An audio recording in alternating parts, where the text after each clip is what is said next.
അദ്ദേഹത്തിൻ്റെ പൊന്നാത്തിന് മാത്രം ഉണ്ടായിരിക്കട്ടെ. തിരുവചനം തിരുവചനം എന്ന പുതിയ എപ്പിസോഡിലേക്ക് നിങ്ങൾക്ക് ഏവർക്കും സ്വാഗതം. പ്രാർത്ഥനയോടെ ഇന്നത്തെ ശുശ്രൂഷ ആരംഭിക്കാം. സ്തുതിക്കുന്ന കർത്താവേ, സ്തോത്രം ചെയ്യുന്ന കർത്താവേ, ഞങ്ങളുടെ ദിവാത്സല്യമായ ശുശ്രൂഷതാം നാഥ, ഇവിടെ അങ്ങയുടെ മഹാകരുണയിലും കൃപയിലും കർത്താവേ, ഈ 3-ാം മാസത്തിൻ്റെ ദിവസം വരെ ഞങ്ങളെ വഴിനിർത്തിയ നന്മകൾക്കായി നന്ദിയോട് സ്തോത്രം കർത്താവേ. എൻ്റെ കൃപയുടെ സാന്നിധ്യത്താൽ കർത്താവേ, ഞങ്ങളായിരിക്കുന്ന കർത്താവ് നോയമ്പ് കാലത്തെ അങ്ങയുടെ വചനത്തിൽ കൂടെ ഞങ്ങളോട് ഹൃദ്യമായി സംസാരിക്കുന്നതിനായ നന്ദിയോട് സ്തോത്രം കർത്താവ്. വചനം ആഴമായ അടിയങ്ങളെ സ്പർശിക്കുവാൻ, ആ വചനം കർത്താവെ അനേകരെ ബലപ്പെടുത്താൻ അവിടുന്ന് ഇടയാക്കണമെന്ന് പ്രാർത്ഥിക്കുന്ന കർത്താവെ. അവിടുന്ന് പ്രത്യേകിച്ച് കർത്താവ് സമയത്ത് തൻ്റെ ജനത്തെ നിൻ്റെ കനാൽ സമർപ്പിക്കുന്ന ജനം അങ്ങയുടേതാണ്, അടിയൻ അങ്ങയുടേതാണ്, വചനം അങ്ങയുടേതാണ് കർത്താവെ. വിലയിനായ അടിയനെ കർത്താവെ അങ്ങയുടെ വചനത്തിൽ ബലപ്പെടുത്തി ഏറ്റവും ലളിതമായ തൻ്റെ ജനത്തിനെ വചനം എത്തിക്കാനോ വചനത്തിൽ അവരെ ബലപ്പെടുത്താൻ അവിടുന്ന് ഇടയാക്കണമെന്ന് പ്രാർത്ഥിക്കുന്ന കർത്താവെ. അങ്ങനെ കൃപയുടെ സാന്നിധ്യം അടൻ്റെ ശബ്ദത്തോടുണ്ട്, വാക്കുകളോട് വചസ്സോടോ കണ്ടത്തോടുണ്ട്. എൻ്റെ കൃപയുടെ നിറവിൽ കർത്താവെ അവിടുന്ന് അങ്ങയുടെ പരിശുദ്ധാത്മാവ് തന്നെ വചനം ആഴമായി സ്പർശിക്കുവാൻ അവിടുന്ന് ഇടയാക്കണമെന്ന് യേശുവിന് പിതാവോ കൽക്കണമേ. ആമീൻ. ദൈവത്തിൻ്റെ പുനാത്തിന് മഹത്വം ഉണ്ടായിരിക്കട്ടെ. നാം ഈ നോയമ്പ് കാലത്തിൽ നമ്മുടെ ജീവിതത്തിലെ പല കാര്യങ്ങളൊക്കെ മാറ്റിവെച്ച് നോയമ്പെടുക്കുന്ന അനേകരുണ്ട്. അതനുസരിച്ച് വ്യക്തിഗത ജീവിതത്തിൽ ചില കാര്യങ്ങൾക്ക് ഭേദഗതി വരുത്തുവാനും ആത്മീയ രംഗത്തും ചില കാര്യങ്ങൾക്കൊക്കെ കൂടുതലായിട്ട് സമയം കണ്ടെത്തി പ്രാർത്ഥിക്കാനും ഒക്കെ നാം പരിശ്രമിക്കുന്ന ഒരു സാഹചര്യമാണ് നോയമ്പ് കാലം. പരിശ്രമിക്കുന്നെന്ന് പറയുമ്പോൾ പലപ്പോഴും നമ്മുടെ പരിശ്രമം മാത്രമേ ഉള്ളൂ, അതിൻ്റെ പൂർണ്ണതയിലേക്ക് നമുക്ക് കടന്നു വരുവാൻ കഴിയുന്നില്ല. ഇന്നത്തെ ആധുനിക ദൈനംദിന ജീവിതത്തിൽ അനേകമായ കാര്യങ്ങളുടെ സമ്മർദ്ദത്തിലാണ് ഞാനും നിങ്ങളും ജീവിക്കുന്നത്.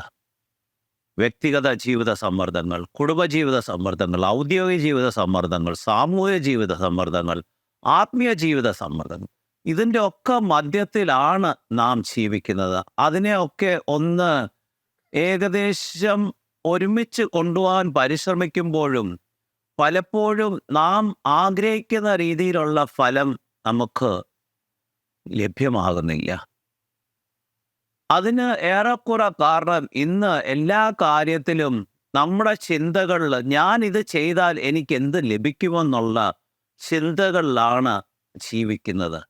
എന്തിനൊരു നോയമ്പ് കാലത്ത് നാം നോയമ്പ് അനുഷ്ഠിക്കുന്നത് പോലും എൻ്റെ നോയമ്പ് ദൈവത്തിന് പ്രസാദകരമായി തീർന്ന് ദൈവത്തിൻ്റെ എന്തെങ്കിലും അനുഗ്രഹങ്ങൾ, അതായത് ലൗകികമായ അനുഗ്രഹങ്ങൾക്ക് വേണ്ടി, അല്ലെങ്കിൽ നമ്മുടെ ജീവിതത്തിൻ്റെ സാഹചര്യങ്ങളെ നിലനിർത്തത്തക്കോണം ഉള്ള കാര്യങ്ങളോടെ ചിന്തിച്ച് പ്രവർത്തിക്കുന്ന ഒരു ജനമധ്യത്തിലാണ് ഞാനും നിങ്ങളും ജീവിക്കുന്നത്. Everything is considered as A transaction. If I do this, what will I get? ഒരു ഇടപാട് രീതിയിലാണ് എല്ലാ കാര്യത്തിലും, വ്യക്തിഗത ജീവിതത്തിലായാലും കുടുംബ ജീവിതത്തിലായാലും ആത്മീയ സാമൂഹിക രംഗത്തെല്ലാം നാം ഒരു കാര്യം ചെയ്താൽ അതിന് പ്രതിഫലം ആഗ്രഹിക്കുന്ന ഒരു ചിന്താഗതിയിലാണ് ഞാനും നിങ്ങളും ജീവിക്കുന്നത്. പ്രത്യേകിച്ച് ഈ സമയത്ത് ഞാൻ നിങ്ങളെ ഓർമ്മിപ്പിക്കുവാൻ ആഗ്രഹിക്കുന്നത്, ആത്മീയ മേഖല യഥാർത്ഥത്തിൽ അപ്രകാരമുള്ള ഇടപാട് ഉള്ള ചിന്തകളിലൂടെ ജീവിക്കേണ്ട കാര്യമാണ് അല്ല. നമ്മുടെ ആത്മീയ ജീവിതം എന്ന് പറയുമ്പോൾ ദൈവത്തിന് വേണ്ടി സമർപ്പിക്കപ്പെട്ട ഒരു ജീവിതവും, പ്രത്യേകിച്ചും ഈ നോയമ്പ് കാലത്ത് നമ്മൾ നോയമ്പെടുക്കുമ്പോൾ അത് ദൈവനാമ മഹത്വത്തിനായും ദൈവരാജ്യത്തിൻ്റെ കെട്ടുപണിക്ക് എന്നെയും നിങ്ങളെ ഉപയോഗിക്കത്തക്കവണ്ണം ഒരു സമർപ്പിതമായ ജീവിതമായി തീരണം. അതെത്രമാത്രം ആകുന്നെന്നുള്ളത് നമ്മൾ ചിന്തിക്കണം. നോയമ്പെടുത്തത് കൊണ്ടല്ല, നോയമ്പ് അനുഷ്ഠിച്ചത് കൊണ്ട് മാത്രമല്ല, ആ നോയമ്പ് കാലത്തിൻ്റെ നന്മകൾ നമ്മൾ രുചിച്ചറിയണമെങ്കിൽ എൻ്റെയും നിങ്ങളുടെയും ജീവിതത്തിൽ അപ്രകാരം ഒരു മാറ്റത്തിൻ്റെ ആവശ്യമുണ്ട്. ചിന്തകളിലും പ്രതികരണങ്ങളിലും നമ്മുടെ പ്രവർത്തനങ്ങൾക്കും അപ്രകാരം ഒരു മാറ്റത്തിൻ്റെ ആവശ്യമുണ്ട്. യഥാർത്ഥത്തിൽ നമ്മൾ നോയമ്പ് ആരംഭിക്കുമ്പോൾ ഇന്ന് പലപ്പോഴും അനേകർ പറയുന്നത്, ഞാൻ പകുതി നോയമ്പ് തൊട്ട് ചെയ്തു കൊള്ളാം. നാം നോയമ്പ് ആർക്ക് വേണ്ടിയാണ് എടുക്കുന്നത്? നമ്മുടെ വ്യക്തിഗത ജീവിതത്തിൻ്റെ ചില കാര്യങ്ങൾ നിറവേറ്റുവാൻ വേണ്ടിയാണോ? അതോ ദൈവത്തിൻ്റെ കൃപയ്ക്ക് അനുരൂപമായി തീരത്തക്കോണം ദൈവം ആഗ്രഹിക്കുന്ന രീതിയിലുള്ള ജീവിതം നയിക്കത്തക്കോണം ഇടയാക്കുവാൻ വേണ്ടിയാണോ നാം നോയമ്പ് എടുക്കുന്നത്? എപ്പോഴും മനസ്സിലാക്കണം, കർത്താവിൻ്റെ ശുശ്രൂഷ കാലയളവിൽ താൻ യെരൂശലേം ദേവാലയത്തിലേക്ക് ഒരു പ്രാവശ്യം കടന്നു പോകുമ്പോൾ കർത്താവിൻ്റെ പ്രതികരണം നാം എപ്പോഴും ചിന്തിക്കണം. അവിടെ അന്ന് ഉണ്ടായിരുന്ന സാഹചര്യങ്ങളിൽ ആ ദേവാലയം, അതായത് യഹൂദ സമുദായം പറഞ്ഞിരിക്കുന്ന പല കാര്യങ്ങൾ, ആചാര അനുഷ്ഠാനങ്ങൾക്ക് ഒരു ഇടപാട് കേന്ദ്രമായി മാറിയ സാഹചര്യമാണ് അന്നത്തെ ദേവാലയം. ആ ദേവാലയത്തിൻ്റെ അവസ്ഥ കണ്ട് ചില കാര്യങ്ങൾ കർത്താവ് ചെയ്യുന്നുണ്ട്. അത് ഇന്നത്തെ അല്പനേരത്തെ ചിന്തയ്ക്കായി യോഹന്നാന്റെ സുവിശേഷം 2-ാം അധ്യായം 19-ാം വാക്യം വായിക്കുമ്പോൾ യേശു അവരോട് ഈ മന്ദിരം പൊളിക്കുവിൻ, ഞാൻ 3 ദിവസത്തിനകം അതിനെ പണിയുമെന്ന് ഉത്തരം പറഞ്ഞു. കർത്താവ് യഥാർത്ഥത്തിൽ സ്വന്തം ജീവിതത്തെ പറ്റി അല്ലെങ്കിൽ സ്വന്തം ക്രൂശാരോഹണത്തെയും ഉയർപ്പെടുന്നതിനെ പറ്റിയാണ് അവിടെ പറയുന്നെങ്കിലും അത് യഥാർത്ഥത്തിൽ അന്നത്തെ യഹൂദ സമുദായത്തിന് അവരുടെ ജീവിതത്തിൽ അവർ ആരാധിക്കുകയും അവർ ഏറ്റവും കൂടുതൽ അതിനെ, അതായത് ആരാധിച്ച് നടക്കുന്ന ഒരു സാഹചര്യമായിരുന്നു അവിടുത്തെ യഹൂദ ആലയം. യെരൂശലേം ദേവാലയം എന്ന് പറയുമ്പോൾ അവർക്ക് ഏറ്റവും മഹത്വമുള്ളൊരു കാര്യമായിരുന്നു. പക്ഷേ ആ യെരൂശലേം ദേവാലയത്തിൽ അവിടെ നടന്നുകൊണ്ടിരിക്കുന്ന പല കാര്യങ്ങളും അത് കർത്താവിൻ്റെ ദൃഷ്ടിയിൽ അനുയോജ്യമായ കാര്യങ്ങളല്ലായിരുന്നു. യോഹന്നാന്റെ സുവിശേഷം 2:13-15 വരെ വായിക്കുമ്പോൾ യഹൂദന്മാരുടെ പെസഹ സമീപിച്ചിരുന്നത് കൊണ്ട് യേശു യെരൂശലേമിലേക്ക് പോയി ദേവാലയത്തിൽ കാള, ആട്, പ്രാവ് എന്നിവയെ വിൽക്കുന്നവരെയും അവിടെ ഇരിക്കുന്ന നാണയവിനിമയക്കാരെയും കണ്ടിട്ട് കയറുകൊണ്ടൊരു ചമ്മട്ടി ഉണ്ടാക്കി അവരെയും ആടുമാടുകളെയും എല്ലാം ദേവാലയത്തിൽ നിന്ന് പുറത്താക്കി അവൻ നാണയവിനിമയം ചെയ്യുന്നവരുടെ നാണയങ്ങൾ ചിതറിച്ചു കളഞ്ഞു, മേശകൾ മറിച്ചിട്ടു. അപ്പോൾ ഇത്രയും കാര്യമാണ് ആ ആലയത്തിൽ കടന്നു വന്ന് കർത്താവ് ചെയ്യുന്നത്. കാരണം അപ്രകാരം ഒരു കാര്യം ചെയ്യുവാൻ ഇടയാകുന്നത് കർത്താവ് ആ ദേവാലയം എന്ന് പറയുമ്പോൾ യഹോവയായ ദൈവത്തിൻ്റെ ഹൃദയവും ദൃഷ്ടിയും ഇരിക്കുന്ന ദേവാലയം ഇന്നൊരു ഇടപാട് കേന്ദ്രമായി മാറിയിരിക്കുന്നു. അതിൻ്റെ 16-ാം വാക്യം കൂടെ വായിക്കുമ്പോൾ പ്രാവുകളെ വിൽക്കുന്നവരോട് ഇത് ഇവിടെ നിന്ന് കൊണ്ടുപോകുവിൻ, എന്റെ പിതാവിന്റെ ആലയം വാണിഭശാല ആക്കരുത് എന്ന് പറഞ്ഞു. ഇന്ന് നമ്മുടെ ക്രൈസ്തവ സമൂഹത്തിൽ പലപ്പോഴും നാം നോക്കുമ്പോൾ ദേവാലയങ്ങളും ശുശ്രൂഷകളും അനേകമായ കാര്യങ്ങൾ ഇന്നൊരു വാണിഭശാലയായി മാറിയിരിക്കുന്ന അവസ്ഥയാണ്. പലവിധമായ കാര്യങ്ങൾക്ക് നാം അതിനുവേണ്ടി നമ്മുടെ സമ്പത്ത് നൽകുകയും അത് പല ലൗകികമായ പ്രവർത്തന മേഖലകൾക്ക് ഉപയുക്തമാക്കുന്നതായിട്ടാണ് കാണുന്നത്. തന്മൂലം ഇന്ന് ജനത്തിൻ്റെ ദൈവത്തോടുള്ള വിശ്വാസം മാറി, അതായത് ഞാൻ ദൈവത്തിന് വേണ്ടി ഇത്രയും നൽകി കഴിഞ്ഞു കഴിഞ്ഞാൽ ദൈവം എന്നെ കൂടുതൽ സ്നേഹിക്കും, അല്ലെങ്കിൽ ദൈവത്തിൻ്റെ അനുഗ്രഹങ്ങൾ എനിക്ക് കൂടുതൽ ലഭ്യമാകും, ദൈവത്തിൻ്റെ വ്യത്യസ്തമായ കാവൽ എനിക്കുണ്ടാകും എന്നുള്ള ചിന്താഗതിയിൽ കടന്നു പോകുന്ന ഒരു സമൂഹമുണ്ട്. നമുക്കറിയാം, ഈ കാലയളവിലൊക്കെ കൊയ്ത്ത് വർഷാഘോഷം നടത്തുമ്പോൾ അവിടെ നടക്കുന്ന ലേലം വിളി എന്ന് പറയുന്നത് ഓരോ വ്യക്തികളുടെ വ്യക്തിത്വത്തിനെ കാണിക്കുവാൻ വേണ്ടിയുള്ള പ്രവർത്തനമാണ്. അതേസമയം തൻ്റെ അയൽക്കാരൻ വേദനയിൽ പ്രതിസന്ധിയിൽ കടന്നു പോകുന്നുണ്ടെങ്കിൽ അവനൊരു ചില്ലിക്കാശ് പോലും കൊടുക്കുവാൻ മനസ്സില്ലാത്തവൻ ഇവിടെ ലേലം വിളിയിൽ 1000-10,000 ലേലം വിളിച്ച് പ്രവർത്തിക്കുന്നത് കാണാം. എന്തുകൊണ്ട്? ആ സമൂഹ മധ്യത്തിൽ അവനൊരു പേരും പെരുമയും കിട്ടാൻ വേണ്ടിയുള്ള പ്രവർത്തനം. ഇവിടെ കർത്താവ് പറയുന്ന കാര്യം, അതായത് എൻ്റെ പിതാവിൻ്റെ ആലയം വാണിഭശാല ആക്കരുത്. ഇന്ന് നമ്മുടെ ക്രൈസ്തവ സമൂഹം യഥാർത്ഥത്തിൽ ഒരു വാണിഭശാലയായി മാറിയില്ലേ? നമ്മൾ അനേക കാര്യങ്ങൾ ചെയ്യുന്നുണ്ട്, അനേക പ്രവർത്തനങ്ങൾ പ്രവർത്തിക്കുന്നുണ്ട്. പക്ഷെ അതിൻ്റെ മധ്യത്തിൽ യഥാർത്ഥത്തിൽ ദൈവിക സ്നേഹത്തിൻ്റെ പൂർണ്ണതയുണ്ടോ എന്ന് നാം നോക്കുന്നുണ്ടോ? ദൈവിക കൃപകളുടെ അനുഭവം ഉണ്ടോ എന്ന് നോക്കുന്നുണ്ടോ? അതോ ഒരു വലിയ മതിൽക്കെട്ടും വലിയൊരു ദേവാലയം പണിത് കഴിഞ്ഞു കഴിഞ്ഞാൽ ദൈവിക സാന്നിധ്യം അവിടെ സദാ വസിക്കുമെന്ന് നാം ചിന്തിക്കുന്നുണ്ടോ? ദൈവിക സാന്നിധ്യം വസിക്കണമെങ്കിൽ, അവിടെ നടക്കുന്ന ആരാധനകൾ ദൈവത്തിൻ്റെ സാന്നിധ്യം നമുക്ക് അനുഭവമാക്കണമെങ്കിൽ, ദൈവം നമ്മളോട് കൽപ്പിച്ചിരിക്കുന്ന സ്വാന്തനവും സമാധാനവും കരുതലിൻ്റെയും ആത്മാവോടെ വസിക്കണം. അവിടെ കടന്നു വരുന്നവരുടെ ജീവിതത്തിൽ അത് അനുഭവമാക്കണം. ഇതേ കാര്യം മത്തായിയുടെ സുവിശേഷം, മർക്കോസിന്റെ സുവിശേഷം, ലൂക്കോസിന്റെ സുവിശേഷം ഇതേ കാര്യം പ്രസ്താവിക്കുന്നുണ്ട്. അവിടെ ഇങ്ങനെ ചെയ്തവരും എല്ലാം പറഞ്ഞയക്കുക മാത്രമല്ല, അതിനെ ശുദ്ധീകരിക്കുക. മർക്കോസിന്റെ സുവിശേഷത്തിൽ ഇപ്രകാരം പറയുന്നുണ്ട്, അതായത് നിങ്ങൾ ഈ ദേവാലയത്തിനെ കള്ളന്മാരുടെ ഗുഹയാക്കി മാറ്റിയെന്നാണ് പറയുന്നത്. ഇന്നും യഥാർത്ഥത്തിൽ അത് സത്യം തന്നെയാണ്. എന്തുകൊണ്ടാണ് അനേകർ ദേവാലയം വിട്ട് കടന്നു പോകുന്നത്? ക്രൈസ്തവ സമൂഹത്തിൽ നിന്ന് എന്തുകൊണ്ട് ജനം അകന്നു പോകുന്നു? നമ്മുടെ ക്രൈസ്തവ ദേവാലയങ്ങളിൽ ദൈവത്തിൻ്റെ ആത്മാവ് വസിക്കുന്നുണ്ടോ എന്നൊന്ന് നാം ചിന്തിക്കേണ്ടിയിരിക്കുന്നു. നാം ദേവാലയങ്ങളിൽ കടന്നുപോയ ആചാരങ്ങളും അനുഷ്ഠാനങ്ങളും അർപ്പിക്കുമ്പോൾ അതിൻ്റെ മധ്യത്തിൽ ദൈവിക സാന്നിധ്യമുണ്ടോ എന്നൊന്ന് നാം ചിന്തിക്കേണ്ടിയിരിക്കുന്നു. ദേവാലയങ്ങളിൽ മാത്രമല്ല, ശുശ്രൂഷ മധ്യത്തിലും, ഇന്ന് അനേക ശുശ്രൂഷകളുടെ മധ്യത്തിലും നാം കാണുന്നത് ഇതാണ്. പലവിധ ആദര പ്രവർത്തനങ്ങൾക്ക് വേണ്ടി ഇപ്രകാരമുള്ള അനേകമായ കാര്യങ്ങൾ ശേഖരിക്കുവാൻ പരിശ്രമിക്കുമ്പോൾ അതിൻ്റെ മധ്യത്തിൽ യഥാർത്ഥത്തിൽ ഒരു വാണിഭശാലയായി നമ്മുടെ ശുശ്രൂഷകളും ദേവാലയ പ്രവർത്തനങ്ങളും ആയില്ലേ എന്ന് നാം ചിന്തിക്കണം. കൊയ്ത്തുത്സവം ഏറ്റവും നല്ലതാണ്, അത് വേണം. പക്ഷെ ആ കൊയ്ത്തുത്സവം നാം ചെയ്യുമ്പോൾ അതിൻ്റെ ഉള്ളടക്കം എന്താണ്, അതിൻ്റെ ആത്മാവ് എന്താണെന്നൊന്ന് ചിന്തിക്കണം. നാം എന്തിനു വേണ്ടി അത് ചെയ്യുന്നു? ആദ്യഫലം കൊണ്ടുവരിക എന്ന് പറയുമ്പോൾ നമ്മുടെ ജീവിതത്തിൻ്റെ വിയർപ്പിൻ്റെ ആദ്യഫലമാണോ നാം അവിടെ കൊണ്ടുവരുന്നത്? ദൈവം തന്നിരിക്കുന്ന നന്മകളുടെ ഒരു ആദ്യഫലമാണോ കൊണ്ടുവരുന്നത്? അതോ ജനമധ്യത്തിൽ പേരും പെരുമയ്ക്കും വേണ്ടി ഓരോ കാര്യങ്ങൾ ചെയ്യുകയാണോ എന്നൊന്ന് നാം ചിന്തിക്കണം.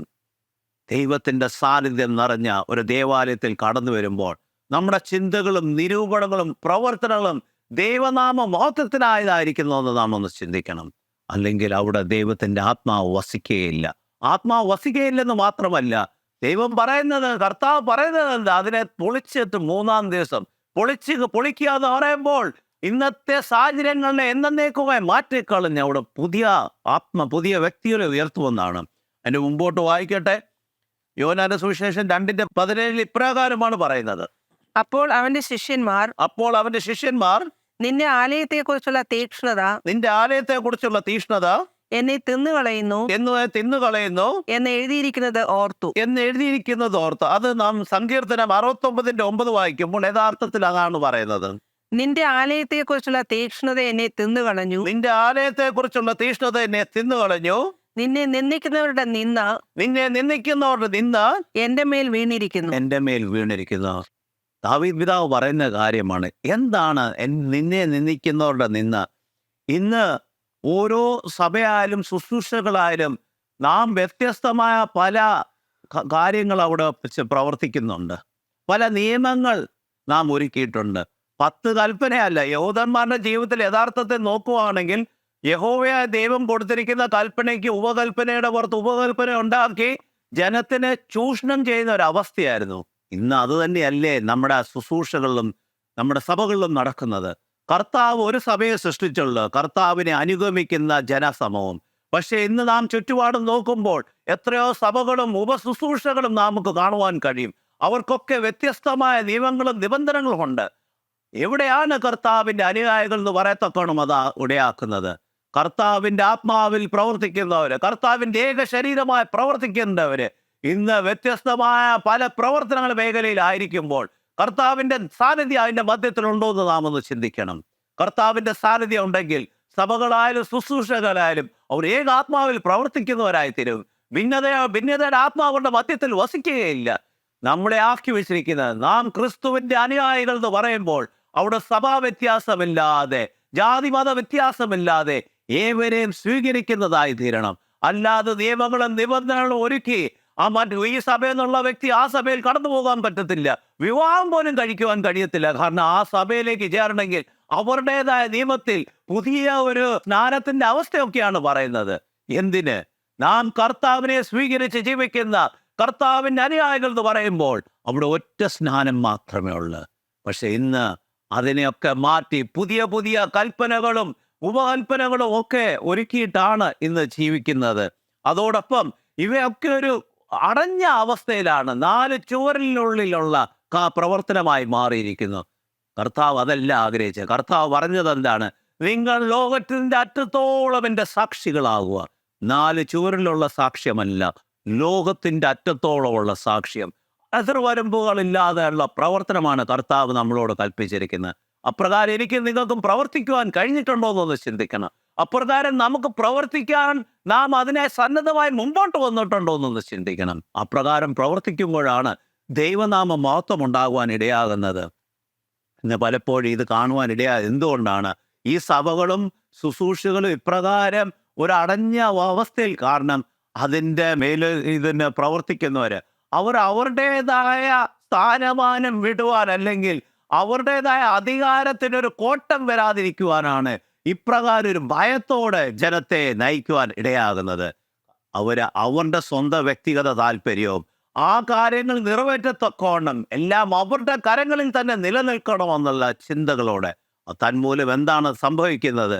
ഇന്നത്തെ അനേകമായ സഭകളിലും ശുശ്രൂഷകളിലും ജനതകൾ മാറി മറ്റ് വിശ്വാസത്തിലേക്ക് കടന്നു പോകുന്ന അവസ്ഥകൾ നാം കാണുവാൻ ഇടയായി. അതാണോ യഥാർത്ഥത്തിൽ അപ്പോസ്തല പിതാക്കന്മാരും കർത്താവും പ്രവർത്തനമല്ല.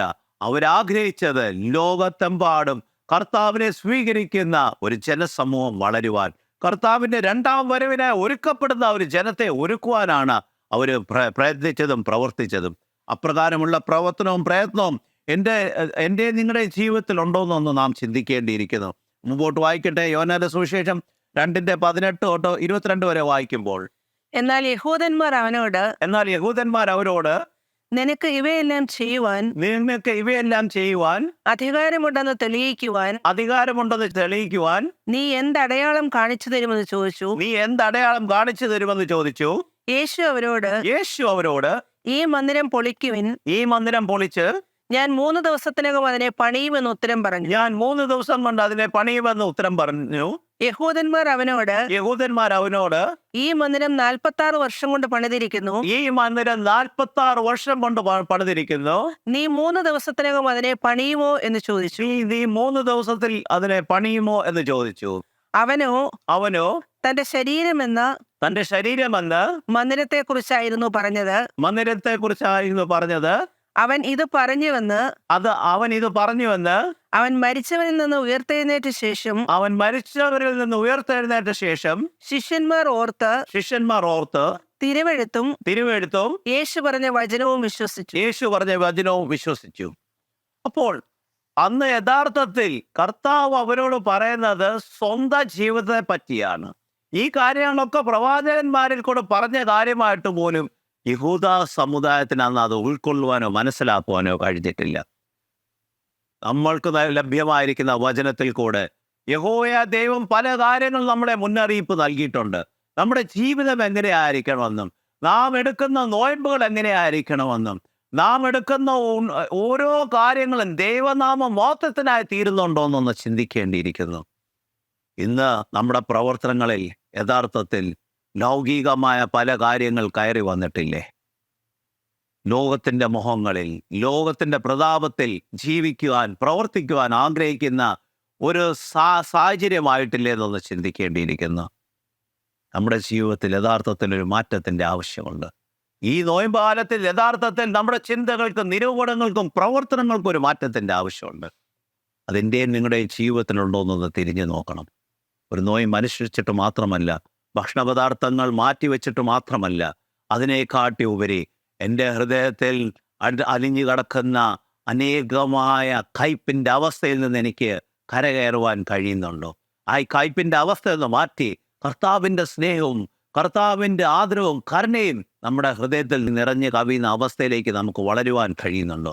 അങ്ങനെ വളരുമ്പോഴാണ് യഥാർത്ഥത്തിൽ കർത്താവിൻ്റെ അനുയായികൾ എന്ന് പറയുവാൻ നമുക്ക് പേര് ലഭ്യമാകുന്നത്, കർത്താവിൻ്റെ ജീവിതത്തിൽ ഉണ്ടെന്ന് പറയുവാൻ ഇടയാകുന്നത്. അല്ലെങ്കിൽ മഹാത്മാഗാന്ധി പറഞ്ഞ പോലെ, എനിക്ക് ക്രിസ്തുവിനെ ഇഷ്ടമാണ്, പക്ഷേ ക്രിസ്ത്യാനികളെ ഉൾക്കൊള്ളുവാൻ കഴിയുന്നില്ല. കാരണം അവരുടെ ജീവിതത്തിൽ ക്രിസ്തുവിനെ കാണുവാൻ കഴിയുന്നില്ലെന്നാണ് പറഞ്ഞത്. സത്യമല്ലേ? ക്രിസ്തുവിനെ ഇഷ്ടമാണ്, പക്ഷെ ക്രിസ്ത്യാനികളെ എനിക്കല്ല. കാരണം അവരുടെ ജീവിതത്തിൽ ക്രിസ്തുവിനെ കാണുവാൻ കഴിയുന്നില്ല. എൻ്റെയും നിങ്ങളുടെയും ജീവിതത്തിൽ മറ്റുള്ളവർ ക്രിസ്തുവിനെ കാണുന്നുണ്ടോ എന്ന് നാം നോക്കുന്നുണ്ടോ? നമ്മുടെ പ്രവർത്തനങ്ങൾ, പ്രവൃത്തികൾ, നമ്മുടെ വാക്കുകൾ, വചസ്സുകൾ അത് കർത്താവിൻ്റെ പ്രവർത്തന മേഖലയിലായിരിക്കുന്ന നമ്മുടെ ജീവിതത്തിൽ അത് പ്രതിഫലിക്കുന്നില്ലെങ്കിൽ, മറ്റുള്ളവർ എന്നിലും നിങ്ങളിലും കർത്താവിനെ കാണുന്നില്ലെങ്കിൽ, നാം എത്ര ഉപവസിച്ചിട്ടും എത്ര നോയമ്പെടുത്താലും അതിനൊരു അർത്ഥമില്ലെന്നാണ് യഥാർത്ഥത്തിൽ അതിൻ്റെ കാര്യം. ഇന്ന് ലോകത്ത് ആവശ്യം നമ്മുടെ ജീവിതത്തിലൊരു മാറ്റത്തിൻ്റെ ആവശ്യമാണ്. ജീർണിച്ചുകൊണ്ടിരിക്കുന്ന ഒരു ജനമധ്യത്തിലാണ് നാം ജീവിക്കുന്നത്. നഷ്ടപ്പെട്ടുകൊണ്ടിരിക്കുന്ന ഒരു യുവതലമുറയുടെ മധ്യത്തിലാണ് നാം ജീവിക്കുന്നത്. അവരെ പറ്റി എനിക്കും നിങ്ങൾക്കും ഭാരം വേണം. നഷ്ടപ്പെട്ടുകൊണ്ടിരിക്കുന്ന കുടുംബജീവിതം, പ്രതിസന്ധികളിലായിരിക്കുന്ന കുടുംബജീവിതം, ഓരോ ദിവസവും ഓരോ നാളും നാം മുന്നേറുമ്പോൾ നാം കാണുന്നത് എന്താണ്? വേദനകളുടെ താഴ്വരയിൽ കടന്നു വന്ന കുടുംബജീവിതം, പ്രതിസന്ധികളുടെ മധ്യത്തിലായിരിക്കുന്ന കുടുംബജീവിതം. എന്തുകൊണ്ട്? വചനത്തിൽ പറയും, മൂന്നാമനായി കർത്താവ് വസിക്കാത്ത ഭവനം പ്രയാസങ്ങൾ നിറഞ്ഞതായിരിക്കും, പ്രതിസന്ധികൾ നിറഞ്ഞതായിരിക്കും. ദേവാലയങ്ങളിൽ എല്ലാ ആഴ്ചയിലും കടന്നുപോയി അവിടുത്തെ തിരുമേശയിൽ സംബന്ധിച്ചുകൊണ്ട് മാത്രമല്ല, നമ്മുടെ ജീവിതത്തിൽ വചനമായൊരു ബന്ധത്തിൻ്റെ ആവശ്യമുണ്ട്. ആ വചനമായൊരു ബന്ധമുള്ളപ്പോൾ മാത്രമേ ദൈവത്തിന് വേണ്ടി നമുക്ക് ചിന്തിക്കുവാൻ, പ്രവർത്തിക്കുവാൻ, നമ്മുടെ കുഞ്ഞുങ്ങളെ ദൈവ സ്വഭാവത്തിൽ വളർത്തുവാൻ കഴിയുകയുള്ളൂ. അപ്രകാരം വളർത്തുമ്പോൾ നഷ്ടപ്പെടുന്ന ഈ കാലയളവിൽ നഷ്ടപ്പെട്ടു പോകുന്ന യുവതലമുറകളെ വീണ്ടെടുക്കത്തക്കോണം നമുക്ക് ഇടയാക്കുവാൻ കഴിയും. 1 യോഹന്നാൻ 3:16 ഇപ്രകാരമാണ് പറയുന്നത്, അവൻ നമുക്ക് വേണ്ടി സ്വജീവൻ അർപ്പിച്ചിരിക്കുന്നതിനാൽ സ്നേഹം എന്തെന്ന് നാം മനസ്സിലാക്കുന്നു. നാമും സഹോദരന്മാർക്ക് വേണ്ടി ജീവൻ അർപ്പിക്കേണ്ടതാണ്. എനിക്കും നിങ്ങൾക്കും വേണ്ടി യാഗമായി അർപ്പിക്കപ്പെട്ട കർത്താവിൻ്റെ സ്വഭാവം നമ്മുടെ ജീവിതത്തിൽ ഉണ്ടോ എന്നൊന്ന് നോക്കണം. നമുക്ക് വേണ്ടി ജീവൻ അർപ്പിച്ച് അറ്റുപോയ സ്നേഹബന്ധത്തിലേക്ക് പിതാവുമായിട്ട് ബന്ധിക്കത്തക്കോണം നമുക്ക് വേണ്ടി കാൽവരിയിൽ യാഗമായി അർപ്പിക്കപ്പെട്ട ചോര ചിന്തിയ കർത്താവ് നമ്മുടെ ജീവിതത്തിൽ നമ്മൾ മാതൃകയാക്കണം. മറ്റുള്ളവരുടെ ജീവിതത്തിൽ, മറ്റുള്ളവരുടെ വേദനയിലേക്ക് കടന്നു എന്ന് നമ്മളെ തന്നെ സ്വയം ഒന്ന് ത്യാഗമായി അർപ്പിക്കത്തക്കോണം നാം സന്നദ്ധരാകുന്നുണ്ടോ? അപ്രകാരമാകുന്നില്ലെങ്കിൽ പ്രിയ സഹോദര സഹോദരി, എൻ്റെ ജീവിതത്തിൽ കർത്താവിൻ്റെ സാന്നിധ്യം എവിടാന്ന് എപ്പോഴും ഒരു ചോദ്യചിഹ്നം കാണും. കർത്താവ് എൻ്റെ ജീവിതത്തിൽ പ്രവർത്തിക്കുന്നുണ്ടോ എന്നുള്ള ഒരു ചോദ്യചിഹ്നം കാണും. അതാണോ നാം ആഗ്രഹിക്കുന്നത്? നമ്മുടെ ജീവിതത്തിൽ ദൈവത്താൽ അസാധ്യമായതൊന്നുമില്ലെന്ന് വിശ്വസിക്കുന്നെങ്കിൽ നാം ദൈവ സ്വഭാവത്തിലേക്ക് വളരുവാൻ, മറ്റുള്ളവർ എന്നിൽ കർത്താവിനെ കാണുന്നതായി തീരത്തക്കോണം ഇടയാക്കണം. 1 തിമോത്തി 2:6 ഇപ്രകാരമാണ് പറയുന്നത്, തക്ക സമയത്ത്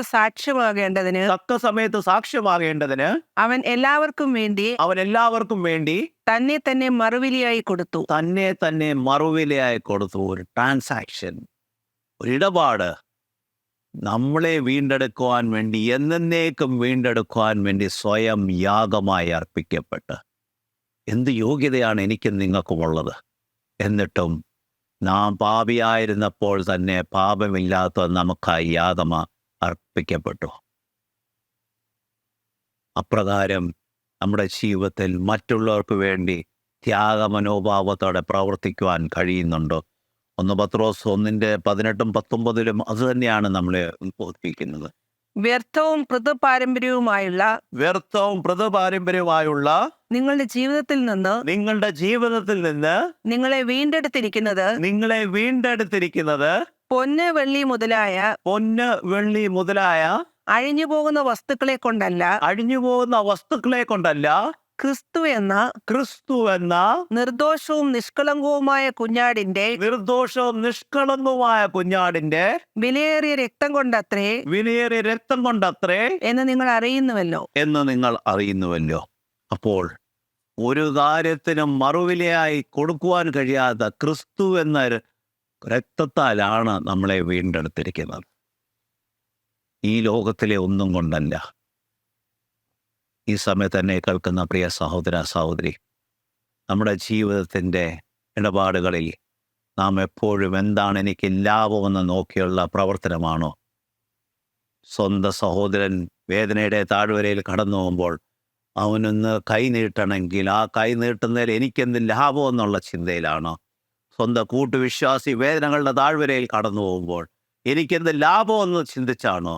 ഞാൻ ദേവാലയത്തിന് വേണ്ടി എന്തെങ്കിലും നൽകുമ്പോൾ അതുമൂലം എനിക്കെന്ത് അനുഗ്രഹം കിട്ടുമെന്നാണ് ചിന്തിച്ചുള്ള ഇടപാടുകളിലാണോ ജീവിക്കുന്നതെങ്കിൽ അതിനൊരു മാറ്റത്തിൻ്റെ ആവശ്യമുണ്ട്.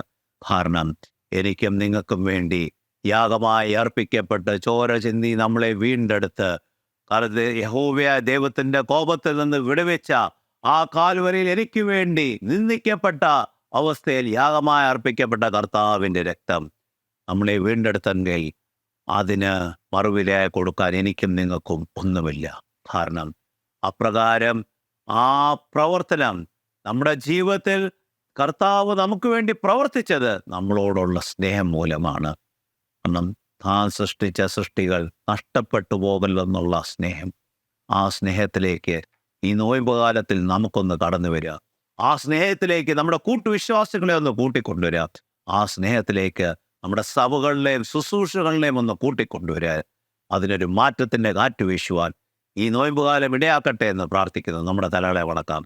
സ്തുതിക്കുന്ന കർത്താവേ, സ്തോത്രം ചെയ്യുന്ന കർത്താവേ, ഞങ്ങളുടെ ദിവാത്സല്യമായ ശേഷറുസ്തുതാംനാഥ, ഇതോടെ ഞങ്ങളെ വഴിയാത്ത കൃപകൾക്കായ നന്ദിയോട് സ്തോത്രം. ഈ നോയമ്പുകാലം വ്യക്തതയോടെ ഞങ്ങളുടെ ജീവിതത്തിലൊരു മാറ്റം വരുത്തുവാൻ കർത്താവേ, ഇടപാടുകളുള്ള ചിന്തകളിൽ നിന്ന് മാറി കർത്താവേ, സമർപ്പണ പ്രവർത്തനത്തിലേക്ക് കടന്നു വരുവാൻ ഞങ്ങളെ സഹായിക്കണമെന്ന് പ്രാർത്ഥിക്കുന്ന കർത്താവേ, വേദനകളുടെ താഴ്വരയിലായിരിക്കുന്ന നഷ്ടപ്പെട്ടുകൊണ്ടിരിക്കുന്ന ജനസമൂഹത്തെ, യുവതലമുറകളെ വീണ്ടെടുക്കത്തക്കോണം കൂടുതലായിട്ട് നിനക്ക് വേണ്ടി ചിന്തിച്ച് പ്രവർത്തിപ്പാൻ ഞങ്ങളുടെ ജീവിതങ്ങളിൽ മറ്റുള്ളവർ കർത്താവ് നിന്നെ കാണാത്തക്കോണം ഇടയാക്കുവാൻ വേണ്ടി ഞങ്ങളുടെ ജീവിതങ്ങളെ ഒരുക്കുവാൻ ഞങ്ങളെ സഹായിക്കണമെന്ന് പ്രാർത്ഥിക്കുന്നു. വീഴ്ചകൾ വന്നു പോയിട്ടുണ്ട്, കുറവുകൾ വന്നു പോയിട്ടുണ്ട് കർത്താവേ. ഈ നോയമ്പാലും വെറും ഒരു ആചാരാനുഷ്ഠാനത്തിൻ്റെ ഭാഗമായി മാറുകയല്ല കർത്താവേ, എങ്കിലോ പുതുക്കപ്പെട്ട അവസ്ഥയിൽ അങ്ങേക്ക് വേണ്ടി പ്രവർത്തിക്കുന്ന മക്കളായി തീരുവാൻ ഞങ്ങളെ ഓരോരുത്തരെയും സഹായിക്കണമെന്ന് പ്രാർത്ഥിക്കുന്ന കർത്താവേ. ഈ സമയത്ത് വചനം കേൾക്കുന്ന ഓരോരുത്തരെയും നിന്റെ കരങ്ങൾ സാർക്കി നിർത്താവരുടെ ജീവിതത്തിൽ വചനം ആഴമായി സ്പർശിച്ച് കർത്താവേ, പുതിയ തലത്തിലേക്ക് നിന്റെ കൃപയിൽ അവരെ ബലപ്പെട്ട് എഴുന്നേൽക്കുവാൻ അവിടുന്ന് സഹായിക്കണമെന്ന് പ്രാർത്ഥിക്കുന്ന കർത്താവ്. നിന്റെ കൃപയും സാരഥിയോ ഞങ്ങളെ ഓരോരുത്തരെയും വഴി നടത്തുന്നത് യേശു സാക്ഷിക്കുന്നു. പിതാവ് കേൾക്കണമേ. ആമേൻ. ദൈവം നമ്മെ അനുഗ്രഹിക്കട്ടെ.